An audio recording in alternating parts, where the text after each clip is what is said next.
There's one end of turn one and one start of combat one. Huh. That's which makes lobsters that much better because the end of turn one is probably should get removed because Drakari with it made it just a little obscene. Just be able to do all put all the stats on the board. Does Drakari have a rally now? Did I see that? No, I think so. Somebody I played there, Drakari had a rally like thing on it. So I wonder if there's another minion. It could have been a gift. Dark gift. A gift rally. Well, there's also like a bunch of things like the tier 6 scalar for, just whenever a minion attacks. So maybe that's what you saw go off because it's whenever a minion attacks, it gives all your beetles +2 permanently. So it could have just been that, or the whenever a minion attacks, it gives all your beasts +2/+1. There's also that one as well. Like the thing is, beasts have a lot of mid-game tempo as well as having lobsters, and like I won like 3 out of 4 games in a row. Well, 3 out of 4 games at one point where I would just I played Enzoth with lobsters, then I played Enzoth with lobsters, and then I played Scabs that stole an Enzoth buddy. Everyone's playing lobsters. So that board I ended up with like 3 golden lobsters. Start a turn, trigger your lobsters, golden Titus, and it's like, okay, start a turn. Oh look, my guy's gained 6,000. Oh, how are you gonna beat this? I'm just like steamroll the lobbies. It's just like my minions never died except unless Titus attacked into a minion. Never died except unless Titus attacked into a minion. That's all those games where I'm like, oh, this is not very much fun, even though I'm winning. Yeah.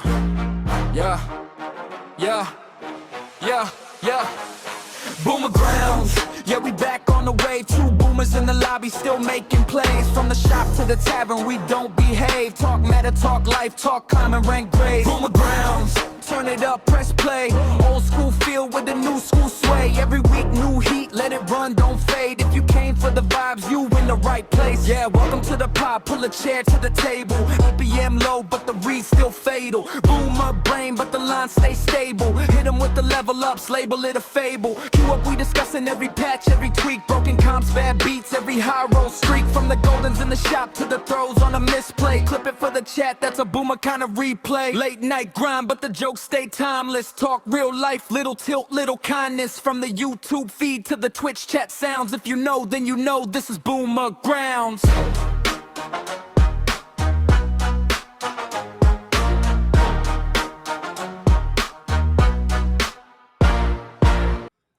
Hello, everyone, and welcome to the Battlegrounds podcast. We have the whole crew back after a week with me and Kincaid and his son, Atheist Cleric. We have a lot to talk about, a lot of stuff going on in the internet universe. The Battlegrounds patch dropped today. But first, let's get caught up. It's been a few weeks. What have you been up to, Mr. Moon? Just a lot of gaming here and there, nothing major. I did finally get permission to talk about the secret playtest I talked about a couple weeks ago. I've been playtesting a game called Fangtopia. It is available to be seen on Steam, and they are doing another playtest. So if you're interested in a cozy Halloween-themed game with tile placement, go search Fangtopia on Steam, and you'll see the link to the playtest. A lot of fun. My wife is getting sucked into it now. I wouldn't let her see it. I told her, listen, I'm doing this playtest. I can't show anybody this playtest. And she's like, you can show me. I'm your wife. I'm like, I signed an NDA. No, you can't see it. And she goes, well, what's it about? I said, well, it's a cozy game. And she's like, okay. And it's themed around Halloween. And she was like, what's it called? And I'm like, I can't tell you that. She was so pissed. It was kind of awesome to actually have a secret from my wife for once. But now that I could talk about it, I was able to tell her about it. She's signed up and she's going to do the playtest. So pretty exciting stuff. But that's it. Other than that, it's just hiding from the heat because the summer is not the friend of Howard Moon. We're just hiding inside and trying to stay cool. So what about you, Obo? What's new? Nothing. Absolutely nothing. I don't even remember what I told you guys last time 2 weeks ago, but I guarantee nothing has changed. It looks like your nail color is different. They glow in the dark.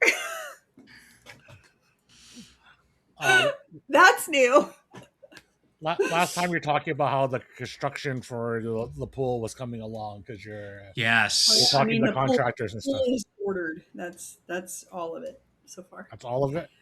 Yeah, it takes like 6 to 8 weeks for the shell to be made.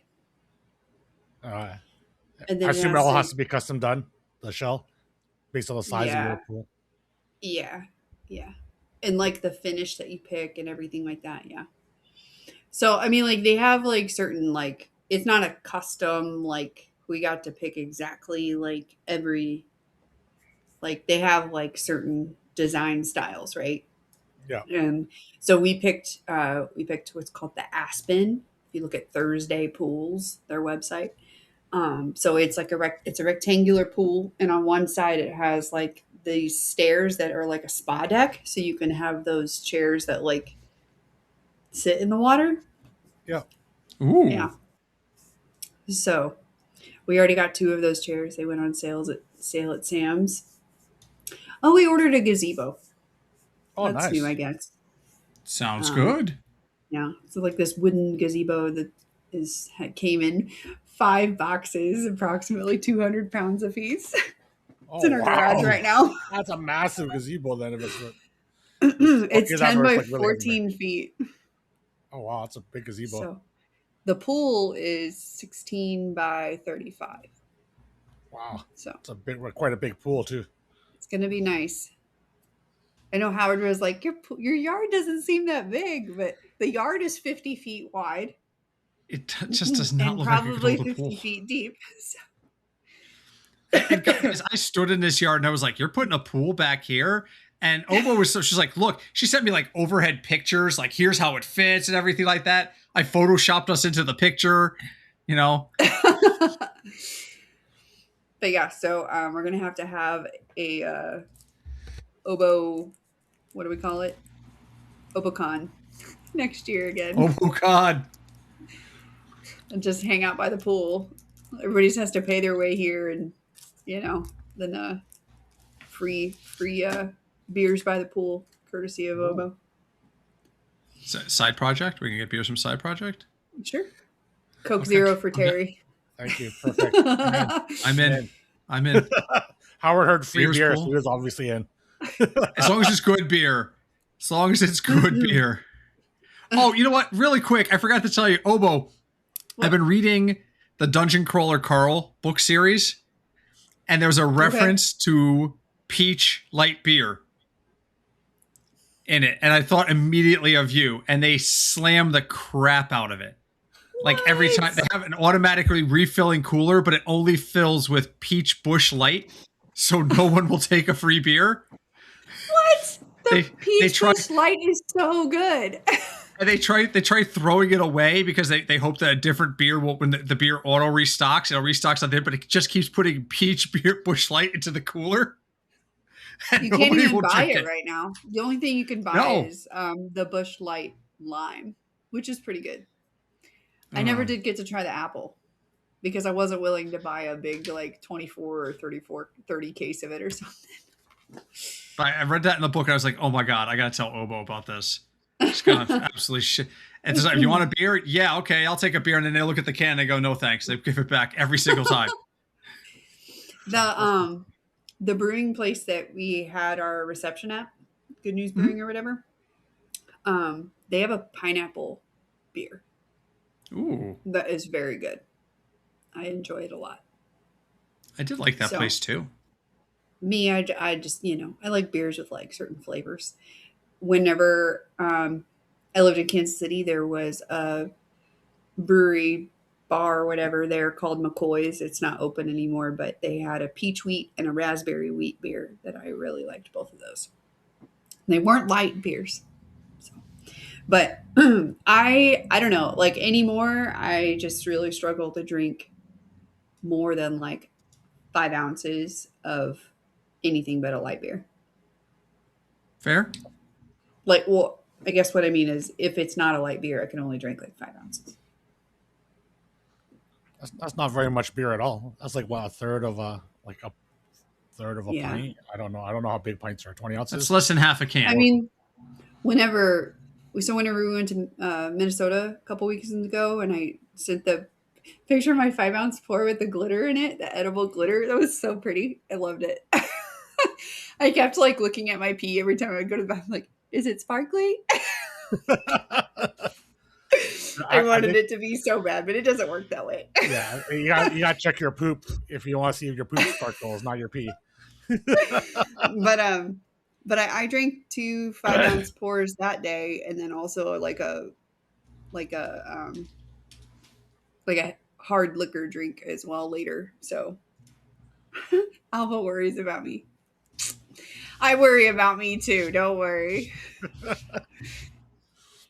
What about you, Terry? What's new? What's going on with you? It's been kind of a slow week leading up to this new patch because I didn't really feel like playing a lot of BGs and not a lot of incentive to play Magic. So I started playing Star Trek Against the Universe, or what's it called? Something Across the universe, something like that. Yeah.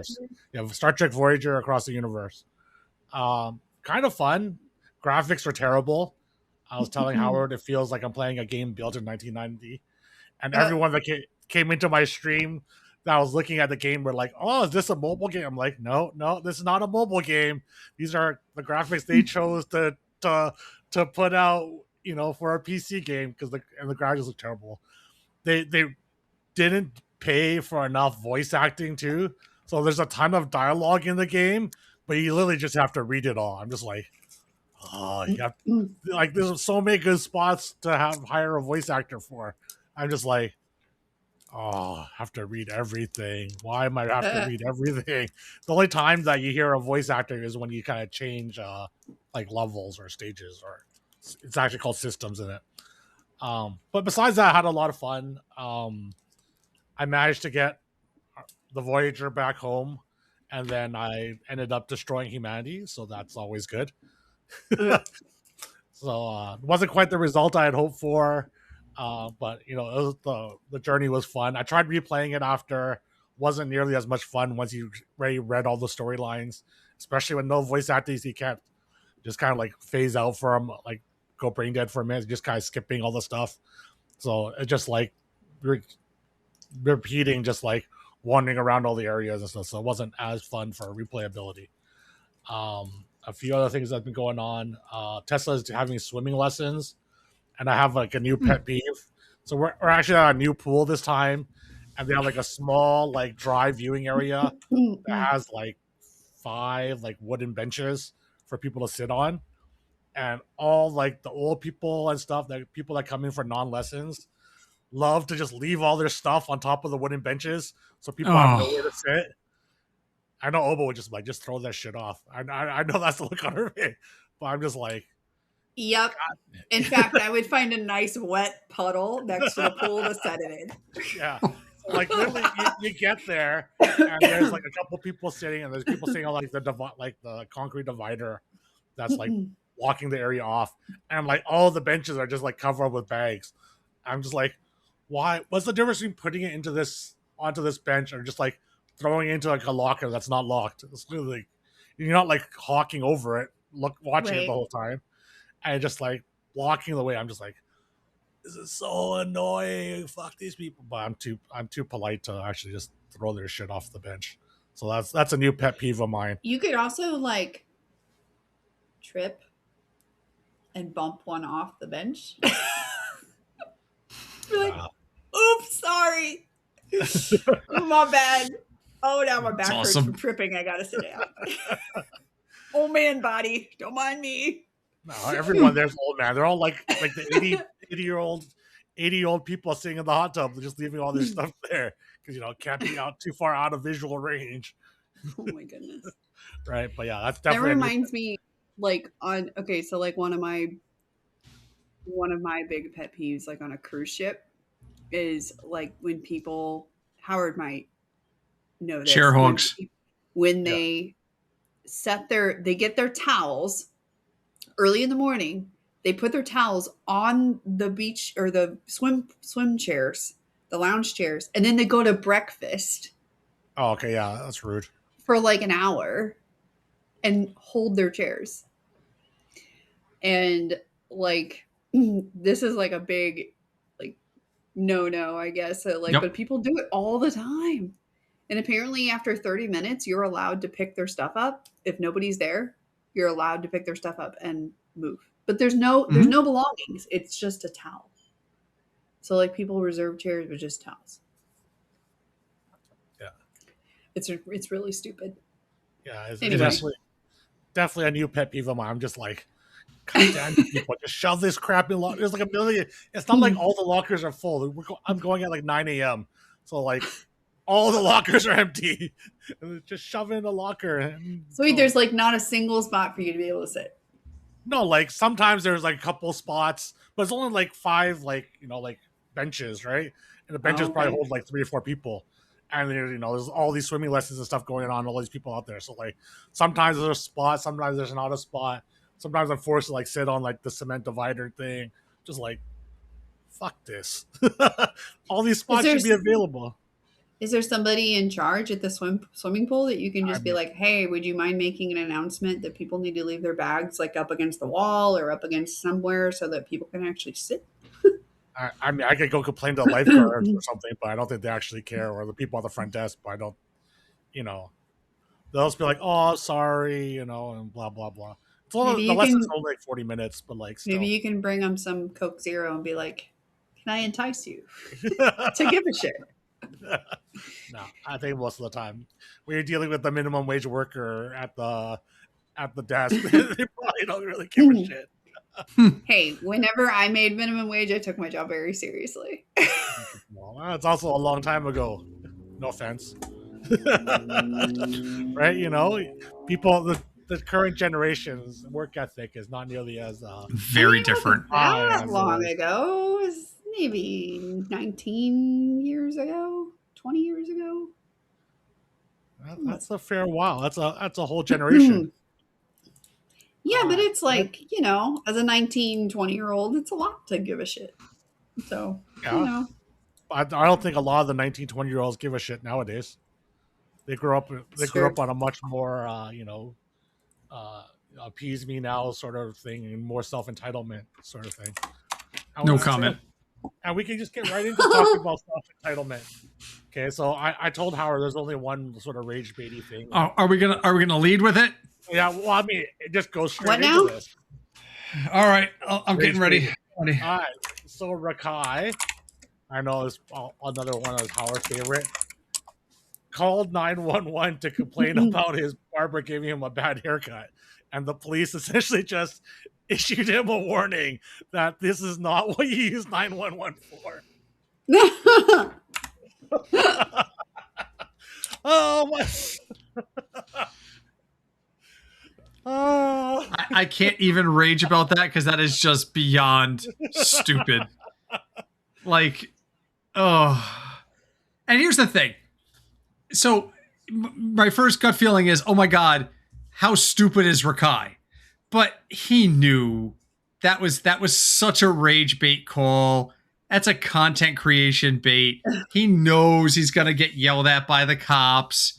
So he tried to that was stupidity for the point of content. And that's, one of the things I hate. I hate people who sit there and go, well, what's going to get us clicks? Let's go out and try to get arrested today. That shit drives me nuts. But, you know what? If he's got a bad haircut, learn to live with it, kid. Just whatever. Just don't call 911. The field I work in, I work with a lot of individuals with intellectual disabilities, and they will call 911 when we burn dinner. My hamburger was burned, and they will. Oh yeah, because they're taught when I have an emergency, I should call 911 and the police will come.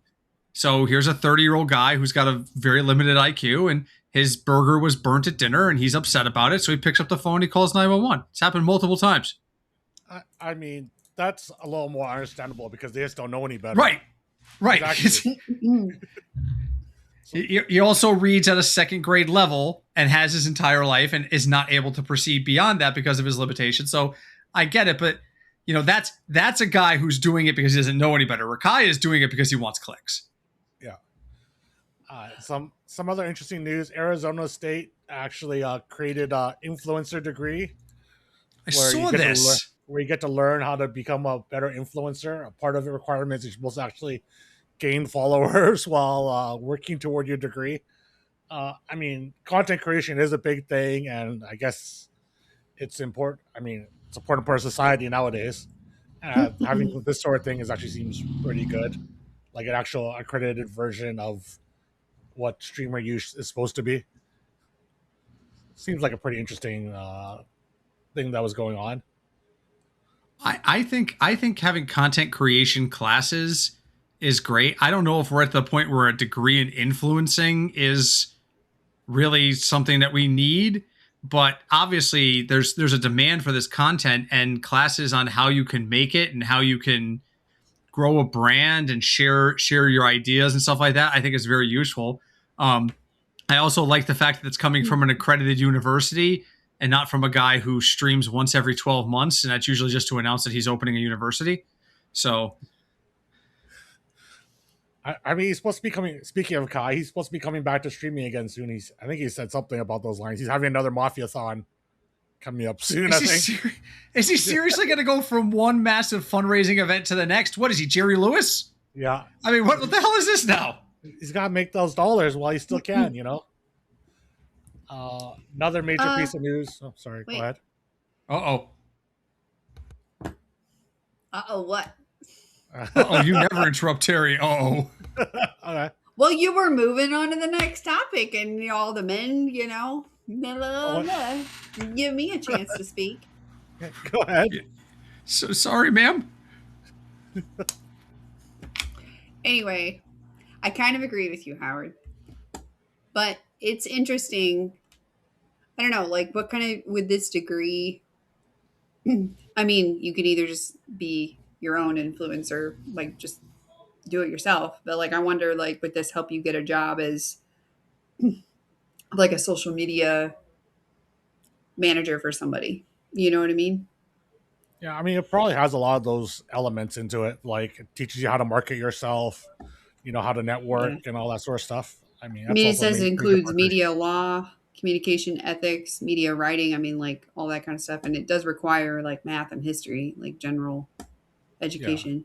So, and it sounds like the final semester, it basically almost was like I don't know, it says like a final project, but to me, that's almost like at the end of a music degree, you have to do your juries. At the end of like a doctorate degree, you have to do a dissertation, like, something like that. So I don't know. It seems pretty legitimate. I could see other universities also creating this going forward. I am skeptical of it because I'm a millennial and that's just what I do. But yeah, I mean, it's probably just a repackaged digital marketing class is probably what it is. It teaches people how to market themselves and do all those things. And just instead of being called digital marketing, they're going to call it content creation because that's, what you're using in marketing anyways. Yeah. I guess more interest when you have the term content creation as opposed to digital marketing towards, the kids that want to go that path.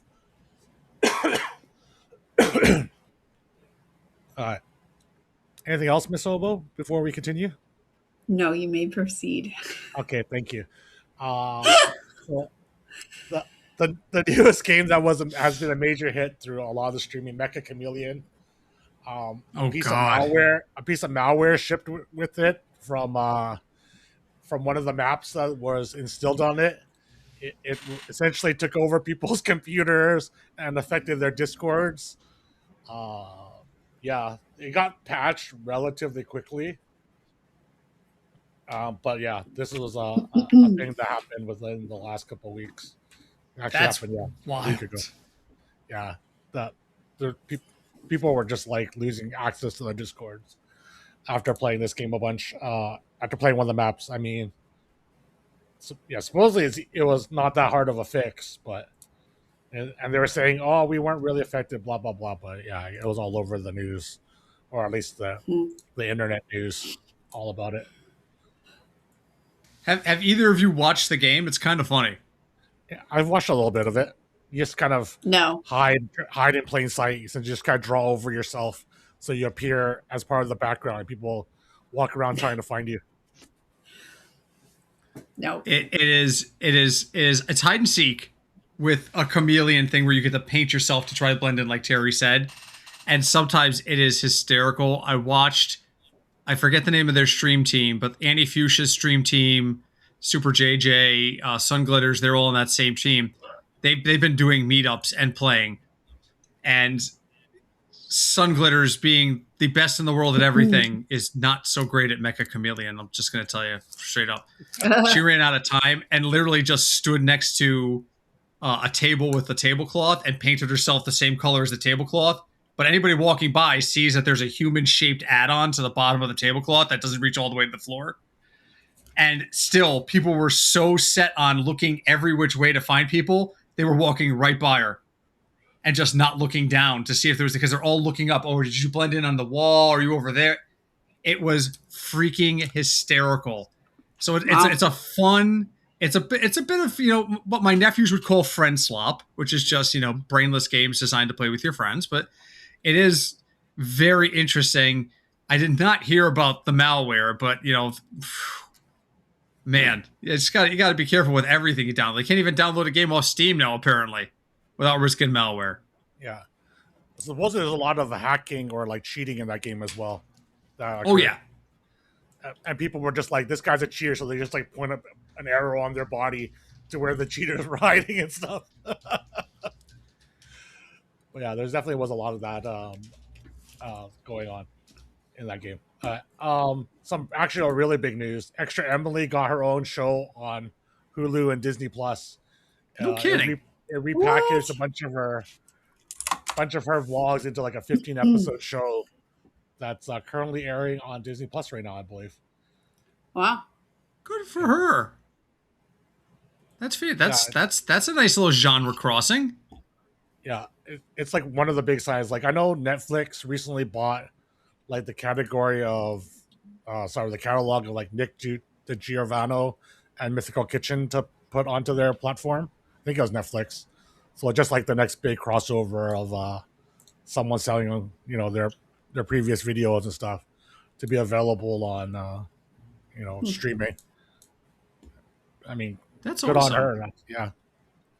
I mean, we're seeing that more and more now. I mean, the first one that really, well, not the first one, but the one that was like the most prominent crossovers was like Mr. Beast doing shows and game shows and things like that, and Beast games. And now we're starting to see more folks in the traditional streaming categories get onto those mainstream platforms. And that's really great to see. It's just nice to see that there's some translation there, that people are interested in seeing the content in a more traditional fashion as well. Yeah. The Mr. Beast, though, he just essentially created brand new content for that. I think this is just repackaging old content. But yeah, it's definitely a step in the right direction because these people are obviously very popular. So, people will tune in and check it out for all their content. Mm-hmm. All right. Next topic. An article got put out by, I think he's now the Whatnot CPO, who used to work for Twitch as their chief product officer. And he essentially called anyone with 1,000 viewers on Twitch dead weight because the economics all run off ad rate, and since they don't have a viewership of 1,000 plus, they don't really care about their ad revenue. What he says makes a lot of sense because his new product that he's working on, Whatnot, is described more as like a digital store. So if you have like 30 people just like wandering around your digital store, it's like a busy store. Like it's obviously going to generate revenue. But like Twitch, which is just like about viewership and not necessarily about interacting or doing any purchasing, you have to have a lot of viewers for it to be worthwhile. And like anything under 1,000 just wasn't worth any money to them because they can't make enough off ads to do anything about it. So you guys are both dead weight. We're all dead weight. Listen, my wife can say that to me all day long. I don't give a frick, but this guy doesn't get to call me dead weight. And not for nothing, but I don't think a single person sprung out of the ground, put on the headphones, and had 1,000 viewers out the gate, guys.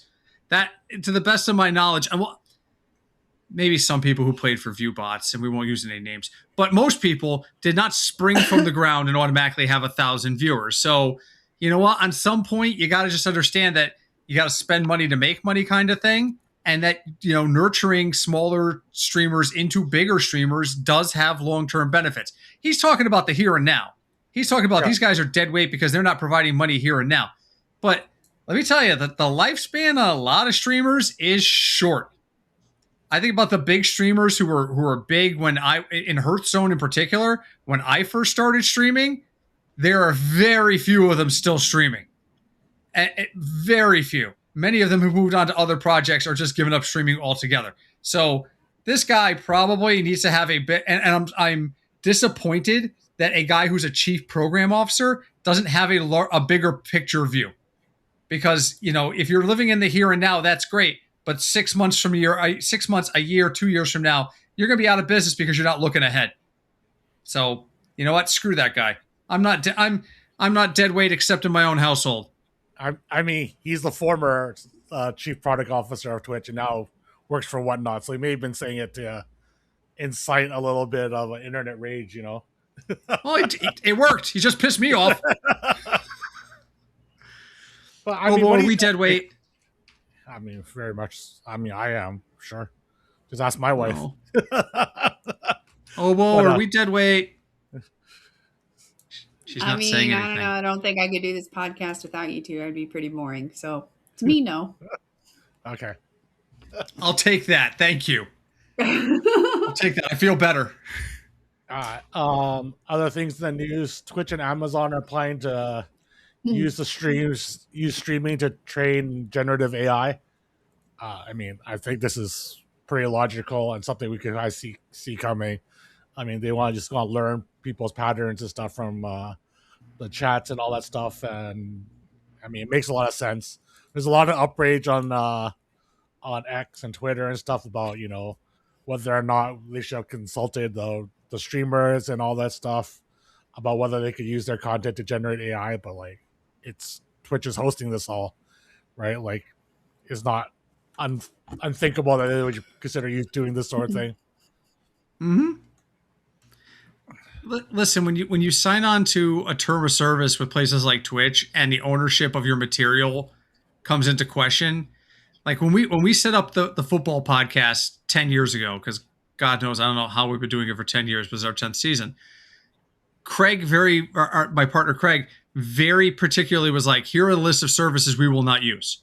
And I was like, why? And he goes, because these are places that put your ownership of the uploads into question. Back then, there's a lot of services. Oh, you can post here once a week for free, but they took all the ad revenue.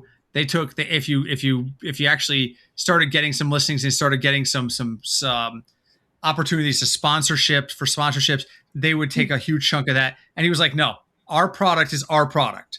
So we're going to use a place where we maintain 100% ownership. Twitch is not that different. When you upload and stream on Twitch, part of the deal is they get to distribute the material. And if the TOS, and I'm not an expert to know about what the TOS says or doesn't, but I guarantee you it says that they can use this material in such a way that they could do this generative AI thing. So no, I'm not surprised they didn't ask us. And frankly, AI can watch my stream all day long. I'll take an extra viewer. You're not going to learn shit from watching my podcast, but go ahead. Yeah, I mean, I think this is just something that you knew was eventually going to happen. You get to view a lot of human behavior and things that people do just through their platform. People are going to be interested in that sort of data. They're going to sell it. Well, not very shocking that this is a pattern that they're going to use. Yeah. 6 months from now, there'll be an AI streamer out there completely based off of this data, and he'll be pulling better numbers than me. So it'll be fine. I don't think it's going to be AI streamers. I think they just want to use it so AI can learn. Well, there's already an AI actress. Yeah, there's lots of AI. Is there? Yeah. Oh yeah. What was her name? AI actress. I'm drawing a blank on it. Because the actors had a fit. Tilly Norwood. Yeah, Tilly Norwood. That's it. She's an AI-generated digital character promoted as artificial intelligence actress. Her development and planned feature film debut have sparked interest, debate, and major pushback across Hollywood. We're all going to get replaced, guys. She's very pretty. Oh, I should hope so. Yeah, she wasn't hard in the eyes. Yeah, can you imagine? They used AI to make an actress. They made her intentionally unattractive. They made her very bad at reading her lines. Like they went out of their way to make a bad actor. That would be hysterical. On some more positive notes, Stream Elements got purchased. Well, pseudo purchased, I think, by Razr. They're officially taking over all their assets. Suppose they're not taking over all their debts and stuff, but they're taking over all their intellectual properties and all that sort of stuff. I mean, this is very good for the streamer universe. I've always been a big proponent of Stream Element stuff. Having a big company like Razr take it over, I mean, has to be good for the company. So it's not going to go out of business anytime soon, I would think. I mean, and more opportunities for, sponsorships through it, and all the stuff that does for free is supposedly going to stay free, at least for the time being. I'm very much in favor of this. Anything that keeps Stream Elements going is good by me. But Razr is a really well-known brand. My mouse over here is a Razr mouse. Funny story, my podcast partner Craig was working in IT, and they got a whole bunch of donated mice. And he was like, "Do you need another mouse?" And I was like, "Yeah, I could always use a backup mouse." And he goes, "Well, here." And I looked in the box, and buried halfway down in the box was a Razr X. And I was in the box, brand new. And I went, "You sure this is supposed to be in here?" He goes, "It's in the box. It's free." I was like, "Okay, well, this is now mine. This is like a $60 mouse. And I'm just running for the door." I just took it. I've been using it ever since. So it's a Razr Naga X. I'm looking at it right now, and it's probably the best mouse I've ever had. What's that? You have a Razr mouse too? Yeah. Here. Yeah. See? Ooh. There you go. Oh yeah. Mine isn't as fancy light up, but it's amazing. It does a great job. I have a cheap Chinese mouse. Works fine. And I've got the Razr keyboard. The Razr keyboard to match the pink. It's the pink. I think they came together. Pink set, maybe. Maybe I had to buy them separately. So this is a good move. This is good. This is good for Stream Elements. I know when there was a lot of people upset when they said they were probably going to have to shut down. So this is good. Yeah, I know Obo was very sad that Stream Elements was going to shut down. Goes, what if I want to stream again in 6 months or a year? How am I going to have all my stuff set up? Yeah, when I stream like 6 months from now, what's going to happen? Exactly. I got to set up all my alerts and stuff. No. I'm going to have an emergency meeting with Terry to help me set everything back up. Another blast from the past that came out in the news is that MySpace is planning to relaunch. I saw this. I'm so excited. Okay, first of all, I have 2 questions. Okay. Is my old login still going to be good, and are they going to be able to help me recover it? Because Lord knows I don't remember it. And 2, is Tom still going to be my friend? Do you remember Tom? No, I remember Tom. I never used MySpace. Sorry. So when you created a MySpace, you automatically got this guy that was your friend named Tom. And am I gonna as long as they don't turn it into like what Facebook has become? Like, I feel like all I see, and I'm not complaining that I get my algorithm set to give me kitten videos all day long, but I don't really see my friend updates that much unless I click on the friends thing. So, but I don't know. I just don't want it to become this like platform that's just like inundated with all these influencers and other things. But I remember you click on it and you could pick your like song that would play on your page. Yeah. It was like the emo girl, emo boy social media of my time. That's actually a really good description of it. Yeah. It's supposed to be coming back as like an anti-social media platform, where it's not all about like the algorithm and stuff, and just allow you to be creative and actually keep in touch with your friends. And how are they going to make money is my question. Don't ask me. I think this is a problem that all social medias have to come across, because like even the biggest ones like Facebook probably are still not profitable to this day, I don't think, even though they're worth like billions and billions of dollars. Yeah, I've never understood that logic. How can you be worth billions of dollars but lose money every quarter? How? Because he just has access to so much information and people that he has such great influence that and people as valuable. Information is valuable, sir. I guess. See, I don't have any of that, so I'm not. That's why I'm dead weight. I actually was thinking the other day, like, that I kind of almost wanted to delete all of my social media, except like X, because that's just like the, literally just the gaming stuff. But like, I don't know, like, I don't know, man. It sucks. I just feel like it's like this addiction thing for me. Mm-hmm. I sit down, I grab my phone, immediately click on the Facebook icon, and lose myself in Facebook for 20 minutes watching reels that are meaningless. You don't want to spend the rest of your life. You don't want to spend the rest of your life watching Spud Decrypted fight strawberries? I mean, what the hell? I mean, lately it's literally been cat videos and comedian things, mostly Tom Segura, about weed stories. So that's mostly been my algorithm.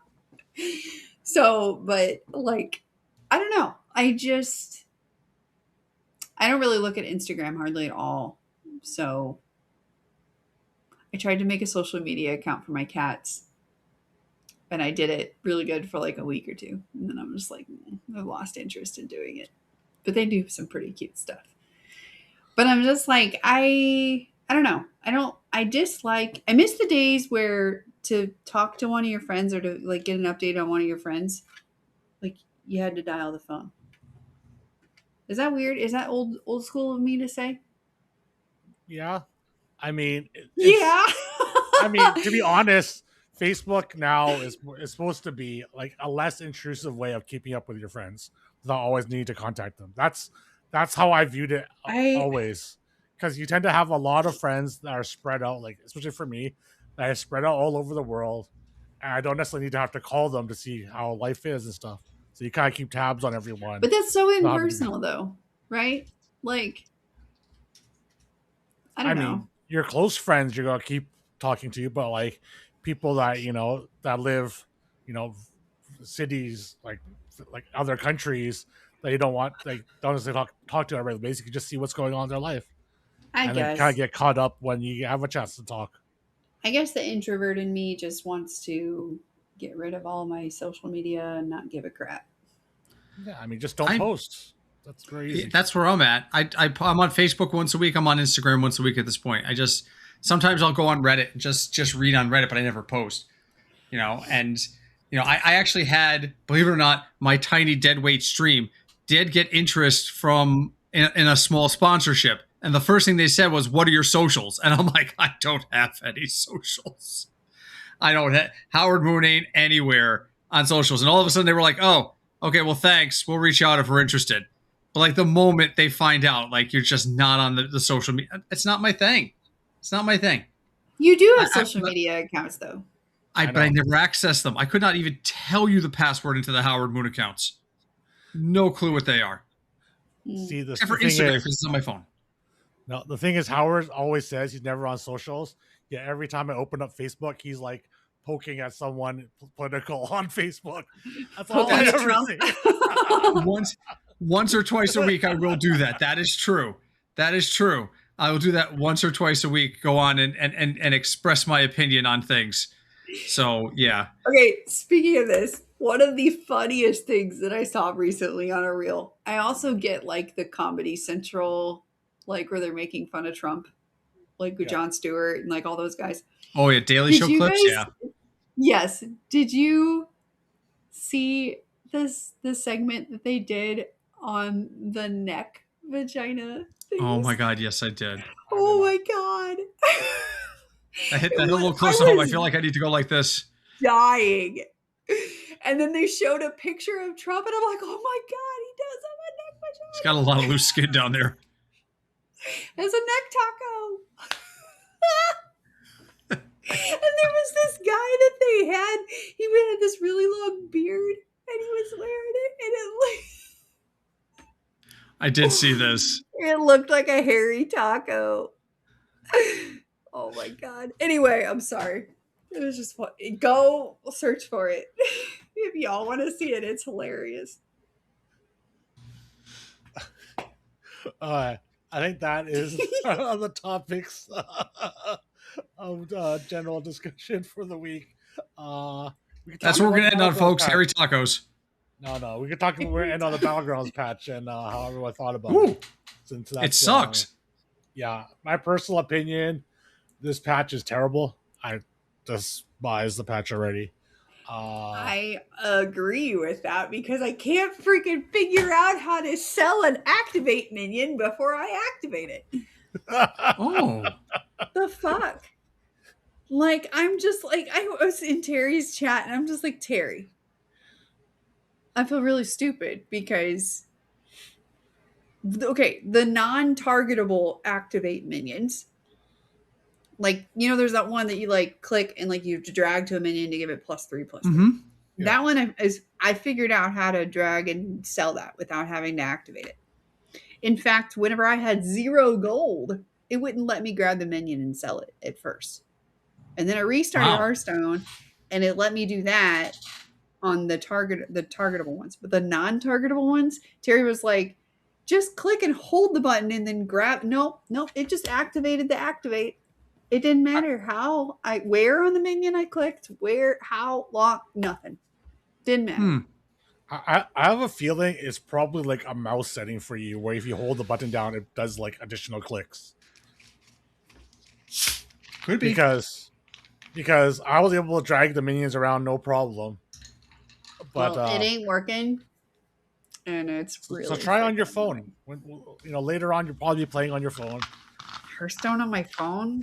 I never play Hearthstone on my phone. No. Or on your iPad? No. My iPad is so ancient. I wouldn't even be able to tell you the last time I've updated Hearthstone on my iPad. Okay, well, now's a good time to see, because you immediately get to know if it's a computer problem or if it's a Hearthstone problem with you. I'll figure out. Yeah. Probably human error. No, okay. I'm telling you, like, it'll make me fire up my stream later tonight and show you. Oh, threaten us with a good time. I know. Threaten us with a good time. I agree with Howard's chat. Blizzard just has it out for me. If Obo were to go live after this podcast, if she went out live within 15 minutes, she would have the number of people sitting in her lobby that I get in a month, because they would be so excited to see her back online that they would flock. No. I don't know.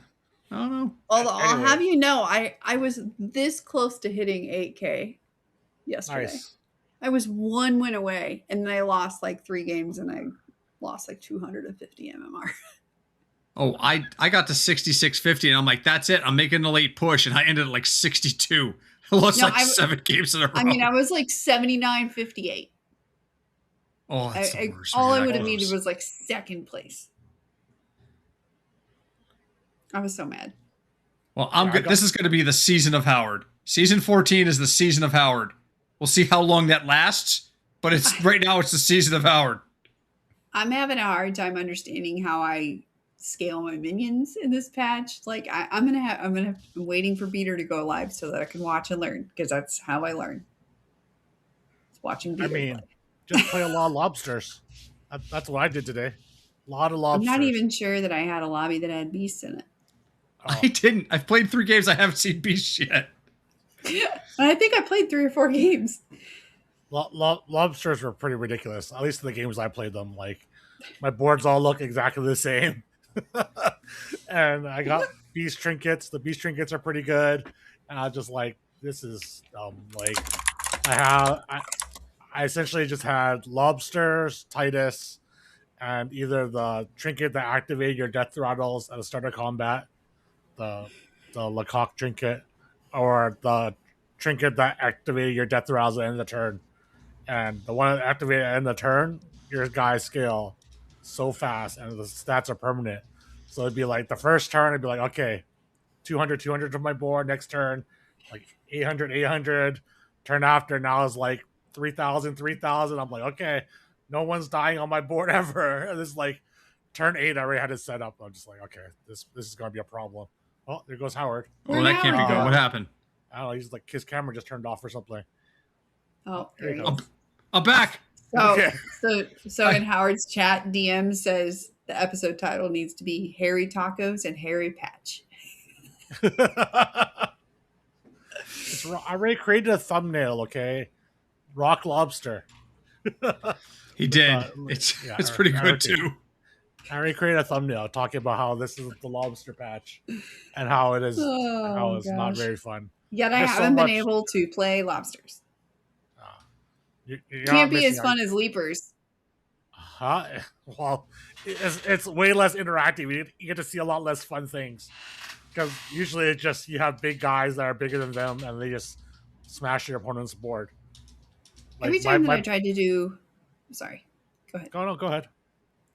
I was just gonna say every time I tried to do leapers in this last patch, it did not go very well. And it would make me so mad when I would come up against somebody who, like, somehow their leapers would just get exponentially big. And I'm like, what? How are you doing this?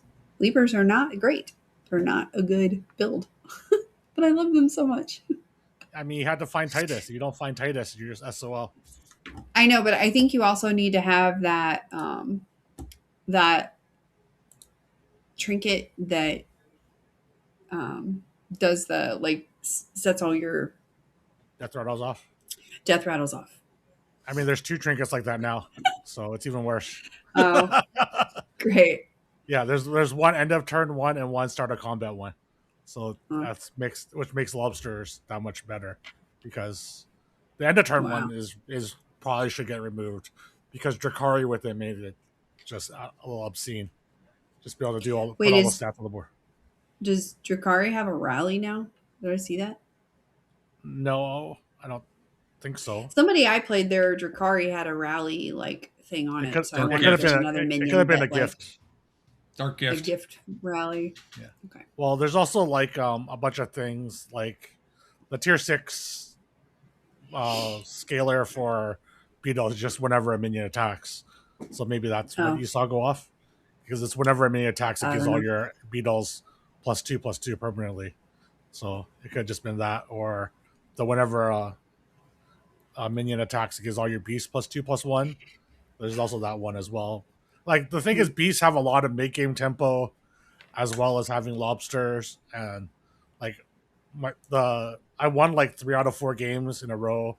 Well, 3 out of 4 games at one point, where I would just like I played Enzoth with lobsters, then I played Enzoth with lobsters, and then I played Scabs that stole an Enzoth buddy, and everyone's playing lobsters. So I just that board I ended up with like 3 golden lobsters. The start of turn trigger your lobsters, golden Titus, and that's like okay, start of turn. Oh look, my guy's getting 6,000. Oh, how you gonna beat this? And just like steamroll the lobbies. It's just like my minions never died except unless Titus attacked into a minion. That's all those games where I'm like, oh, this is not very much fun, even though I'm winning. Right? Like it's kind of a problem. Some of the other tribes didn't feel that good. Pirates didn't really feel that good. Nagas didn't feel that good. Quillbores did not feel that good. Although I did lose to a Quillbore board once, but I was playing Murlocs. Murlocs didn't feel that good either. Demons seem insanely good from what we saw. Like shocking. I mean, they're worse now because they can steal keywords now. So you have. So you get to have Divine Shield poison giant demons now instead of just big stats. So yeah, so demons are a problem. Demons are a problem, and lobsters are a problem. I think lobsters are just much easier to put together. Have you had any mech games yet? Because I had one decent mech game. I finished 4th in it because I just kind of stalled, but I liked the mech stuff that came out. Yeah, mechs are good if you hit a beatboxer trinket or a beatboxer because it could generate so many satellites and stuff. But without that, they just can't keep up, and they can't keep up with the other 2 tribes anyways. Like the tier 4 demon guy, which we talked about last week, is absolutely ridiculous. It's whenever you play a spell on it, it gives the minions of the shop +2/+2 permanently.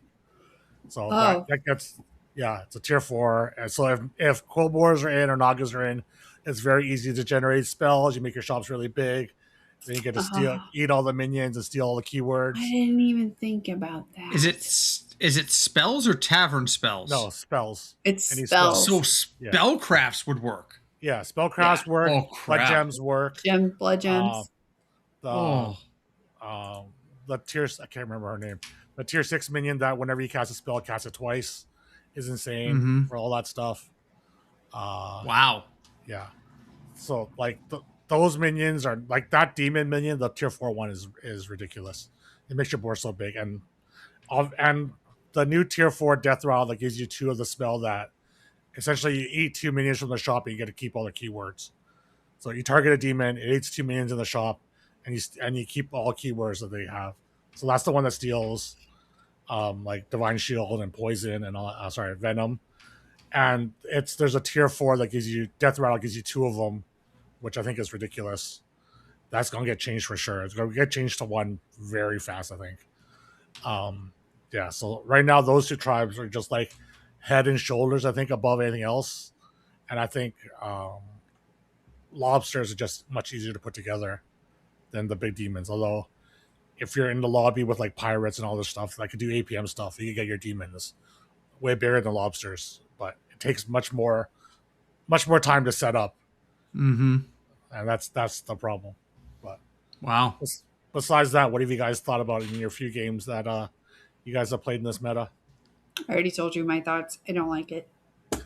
Till I figure out this activate minion selling thing that I'm having issues with, I'm going to be pissed off about it.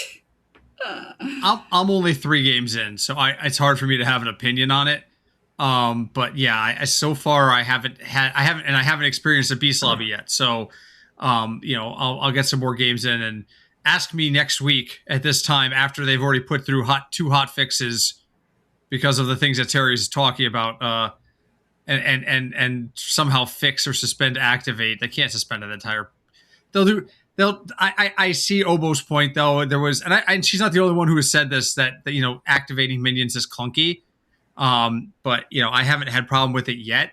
But we know that this is how a season starts. There's by this time tomorrow, and it's even possible it's happening right now. There will be a notice up. This card has been temporarily removed from the minion pool. It'll happen. Which one it'll be, I don't know. It's probably be one of the demons that Terry's talking about, but it'll happen. And then 3 days later, it'll be back with different stats or a different ability. These are the things that Blizzard tends to do at the start of a season. So at least it's still not as bad as standard. Usually I log in like 3 days after a standard patch, a new set drops in standard, and I get this deluge of pictures on my screen. The following cards have been removed or are no longer playable. And there's like 6 cards. And I'm like, holy shit. How bad is your set that you had to take out 6 cards 3 days in? Yeah, it happens a lot. I think what's going to happen is they're going to change Lobster to only give attack. That is what, and then it's going to be terrible. That's what they've done before. That's exactly what they've done before with the beasts. Yeah, I think that's going to be the change for that. I think that the demon thing is it's either going to be eat 1 minion and take the keyword, or they're definitely going to change the tier 4 death rattle guy to give 1 of that spell. I mean, maybe if they change it to eat 1 demon to keep a keyword, then it'll be they'll keep it so that guy gives 2 of it. But both of them, the way it is now, it cannot stay the same. There's no way it can stay the same. So go abuse them now, guys. Abuse the crap out of the demons and the beasts now, because in a couple of days it won't work anymore and you'll actually have to play the game. Blizzard is notorious for making beasts the strongest class. Yep, and then nerfing the shit out of it. So. No. Are you kidding me? Well, They're notorious for making beasts the strong. Every single first patch. No. At the start of a season, I agree. Oh, yeah. No, by the end of the season, though, they've nerfed them to death.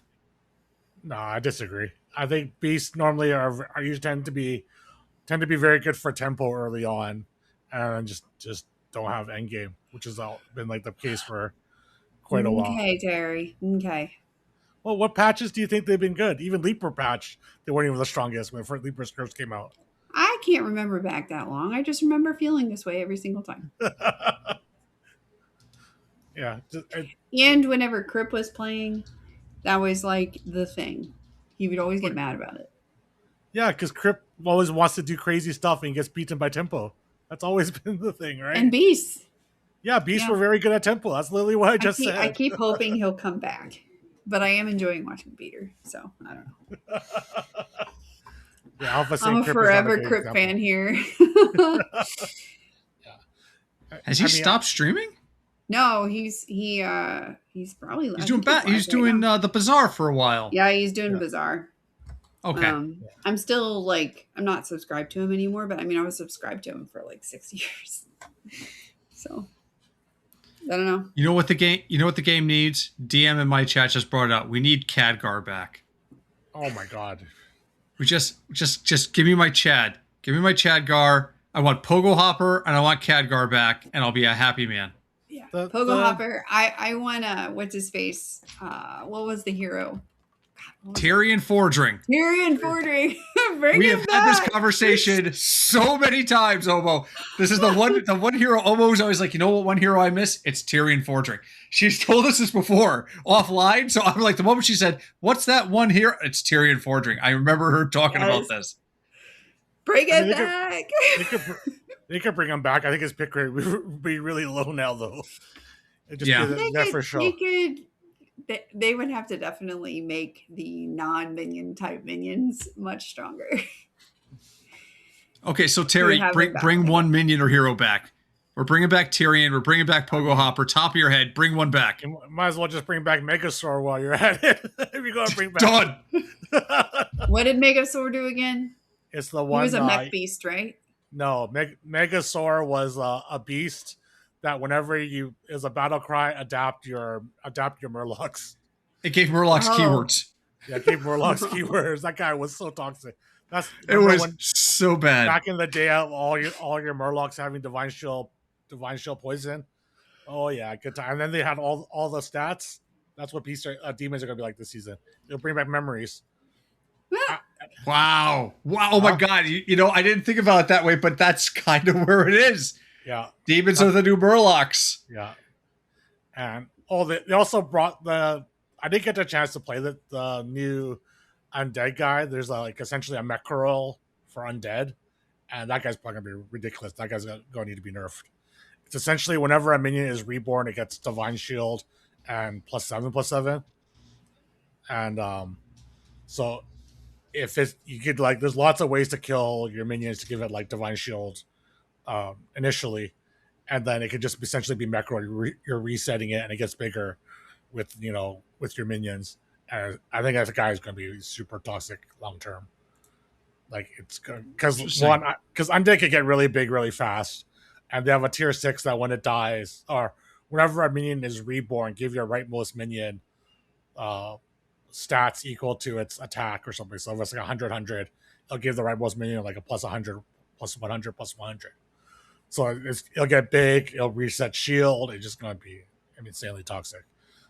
But yeah, I didn't get a chance to play with it today, but I think that guy's going to be a major problem. I don't know, not a lot of fun to play against because Mechrol was so much fun even with the introduction of Leroy. So much fun, Mechrol. It's so much fun. They decided they need to bring it back in a way that gives it even more attack and make it that much better. See how it goes. These seasons tend to evolve, so we're in for the ride, kids. Yeah. I think that's all that we really have. Oh, go ahead. Sorry. Oh, I was just gonna say we should save the Am an Asshole for next week. Okay, yeah. I was gonna say we're already at this hour. Yeah, we could do that next week. Let's do it. Next week is the Almond episode. Next week is Almond Green. Oh, yes. Then you'll have to save it for the week after that. Because I won't be here. So for those who don't know, next week we're gonna have former Green Bay Packer legend Almond Green on the podcast. We're going to be talking about gaming, his journey, and his recent diagnosis of Parkinson's. He said it was okay to talk about it. He's into streaming a lot. I hang out in his stream every now and then. Plays a lot of first-person shooters, not so much card games. Although he collects Pokemon, because I saw him opening Pokemon packs randomly the other day. Does he? Oh, really? But I don't wish think he I could actually plays ask it. him how much I should, because I'm taking, after we're done here, I'm taking Lucas to the card shop to sell his card. Yeah. That one we talked about? Yeah, the Yeah. Lugia alternate art card, Yeah. which can range anywhere from like $400 to $600. And I'm trying to like figure out like what is the lowest we should accept for this card. You know, I don't know. I mean, probably somewhere around like 80% market. It's usually 70, 80%. I was gonna say like maybe 300 or something, but yeah, 3 to That'd be like 325 would be the absolute lowest. Yeah, I don't know. By the way, I just looked up to remind myself what Tyrion Fordring's hero power was. Give your minions with no type +1/+1. 2 gold. It's really bad. So it's really bad. It was. It was a no. It was really good then because there wasn't a It lot was of so scaling. good back then. Yeah, because there wasn't no scaling. But yeah, it'd be really bad now. It'd have a really low pick rate. So you can bring back taunt comp. I feel like it could be like 1 gold, like +2/+2. It'd still be bad. It's still not. Even then, so yeah, that's still that's on par with things like Edwin and whatnot. If it said like, oh, you know, and improve this. Well, if you add an improve to it, you know, kind of thing. But yeah, it's terrible. Yeah, it'd be like a worse version of Carriol, and Carriol's not even good now. Oh, and that's shit because I like Carriol. I like playing Carriol, but yeah, it's so bad. Yeah, you know what hero I always pass over now? Cthulhu. Oh.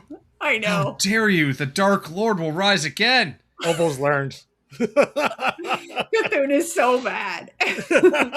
Oh, you just don't know how to. You just don't know how to make the dark. You got to be the Dark Lord Whisperer.